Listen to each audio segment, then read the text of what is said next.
Hello everyone, and welcome to Ancient World History. Tonight we're not just exploring ancient Egypt, we're delving into its deepest, darkest secrets. Forget the golden sarcophagi and the sun-drenched pyramids for a moment. We're stepping into the shadows, into the Egyptian night, a time of magic, danger, and profound mystery. What did the ancient Egyptians believe happened when Ra, the sun god, disappeared below the horizon? What creatures lurked in the darkness, and what rituals did they perform to ensure the sun would rise again? This wasn't just about day turning to night. For them, it was an epic cosmic battle fought every single evening. The Egyptian night was a world unto itself, filled with gods, demons, and the souls of the dead. It was a time when the veil between worlds grew thin, and anything was possible. So get comfortable, turn down the lights, and join me as we uncover the secrets of the Egyptian night. To understand the Egyptian night, we first have to understand their concept of the sun god, Ra. During the day, Ra sailed across the sky in his solar bark, the Manjet, bringing light and life to the world. But as dusk fell, his journey was far from over. He would transfer to his night boat, the Mesektet, and begin a perilous voyage through the underworld, known as the Duat. This wasn't a peaceful cruise, it was a nightly struggle for survival. The Duat was a treacherous realm, divided into 12 hours, each with its own gate, guarded by fearsome deities. Ra had to navigate this dangerous landscape, overcoming challenges and enemies to be reborn at dawn. His journey was the ultimate story of death and rebirth, a cycle that guaranteed the continuation of all life. For the Egyptians, the sunrise wasn't a given. It was a victory won each and every night by their most powerful god. The most formidable of Ra's enemies was Apep, the great serpent of chaos. Apep was the embodiment of darkness and destruction, a monstrous snake who dwelled in the deepest parts of the Duat. His sole purpose was to swallow Ra's solar bark and plunge the universe into eternal darkness. Every night, as Ra sailed through the underworld, Apep would attack. The battle that ensued was cataclysmic. Thunder was said to be the sound of Apep's roar, and earthquakes were the result of his thrashing body. But Ra was not alone. He was protected by a host of other gods, including Seth, the powerful god of storms and chaos, who paradoxically stood at the prow of the boat, using his mighty spear to repel the great serpent. This nightly conflict between order and chaos, light and darkness, was at the very core of Egyptian cosmology.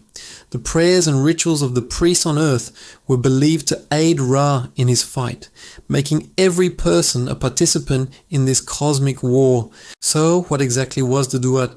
It wasn't just a simple underworld or hell, it was a complex, mystical landscape, a mirror image of the living world, but filled with supernatural beings and trials. The Duat was the path the sun god traveled at night, and it was also the destination for deceased souls. For a mortal soul, the journey through the Duat was even more perilous than it was for Ra. They had to navigate its treacherous paths, answer riddles from menacing guardians, and avoid being consumed by monsters. To help them, the Egyptians developed an extraordinary set of guidebooks, the most famous of which is the Book of the Dead. This wasn't a single book, but a collection of spells, hymns, and instructions inscribed on papyrus scrolls and buried with the deceased. These spells were like a divine GPS, providing the dead with the knowledge needed to overcome the dangers of the Duat and successfully reach the Hall of Judgment. The final test for any soul was the weighing of the heart ceremony. This dramatic event took place in the Hall of Two Truths, presided over by the god Osiris, Lord of the underworld.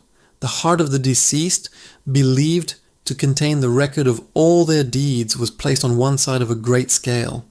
On the other side was the feather of Ma'at, the goddess of truth, justice, and cosmic order. The god Anubis, with his jackal head, would oversee the weighing, while Thoth, the ibis-headed god of wisdom, recorded the result. If the heart was lighter than or equal in weight to the feather, it meant the person had lived a righteous life. They were declared true of voice and granted passage to the field of reeds, the Egyptian paradise. But if the heart was heavy with sin, it was devoured by a terrifying creature named Ammit, a hybrid of a crocodile, a lion, and a hippopotamus. This second death was the ultimate end, a complete annihilation of the soul. While the souls of the dead navigated the underworld, what about the living? The night was a time of heightened anxiety and magical activity.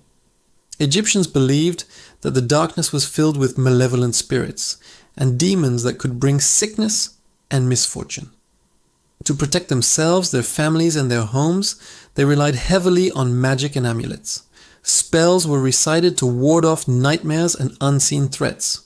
Amulets, like the Ankh, the symbol of life, and the Eye of Horus, a powerful protective symbol, were worn by the living and placed on the dead. Even household objects could be enchanted for protection. Magical texts describe rituals for creating protective circles around a sleeping person or a whole house. The night was also when sorcerers and magicians were thought to be most powerful, practicing their craft under the cover of darkness.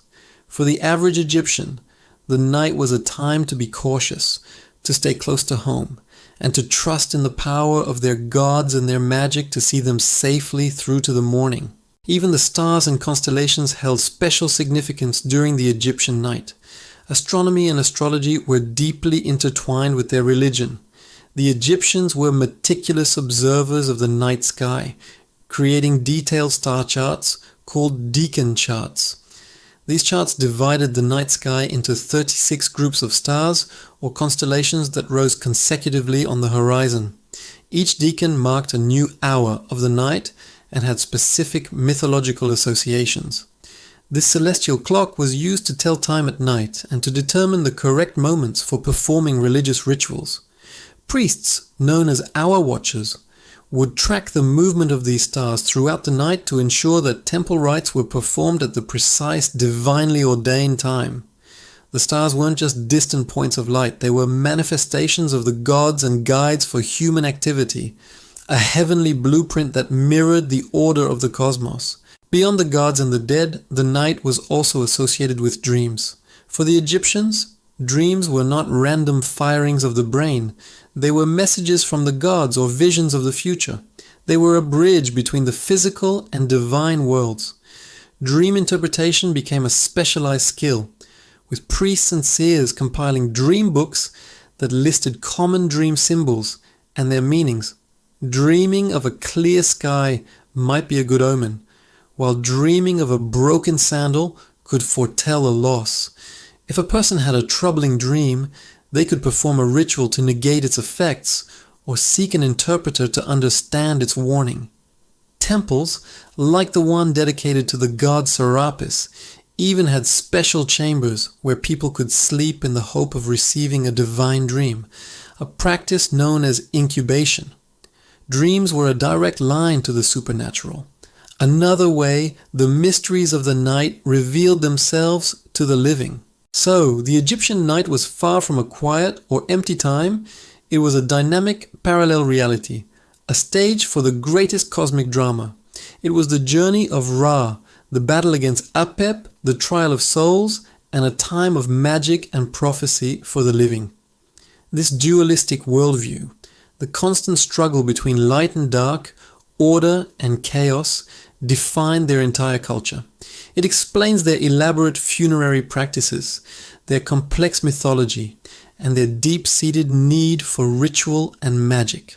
They didn't just passively wait for the morning. They actively participated in its creation through their faith and their actions.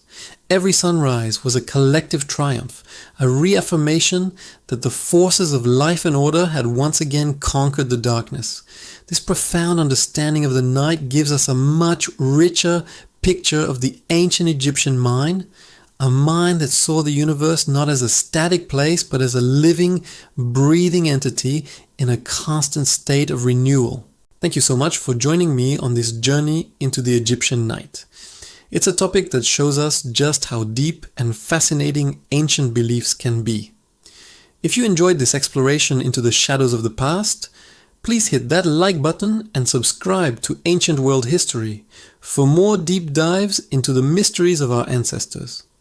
Don't forget to ring the notification bell so you won't miss our next adventure. What aspect of the Egyptian underworld do you find most intriguing? Let me know in the comments below. I love reading your thoughts and ideas. Thanks again for watching, and I'll see you in the next video.